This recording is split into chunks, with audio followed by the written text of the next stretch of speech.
বড় স্টেশন, এটাকে বলা হয় ইলিশ চত্বর।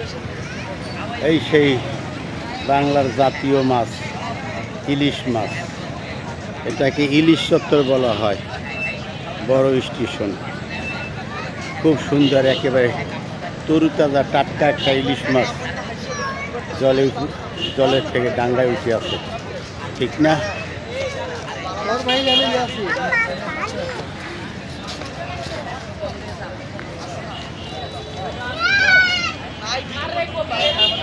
বুঝার কোনো কায়দা নাই যে এটা একটা ভাস্কর্য। আসলে ইলিশ মাছের ভাস্কর্য এভাবে স্মৃতি হিসাবে রেখেছে। বলা হয় ইলিশের বাড়ি চাঁদপুর, এই সেই বিখ্যাত চাঁদপুর ইলিশের বাড়ি চাঁদপুর। ওই পার পুরান বাজার, আর এটা হলো বড় স্টেশন। এটা হলো ইলিশ মাছের ভাস্কর্য, খুব সুন্দর, একেবারে তরুতাজা টাটকা লাগে যেন এইমাত্র নদীর থেকে তুলে আনছে।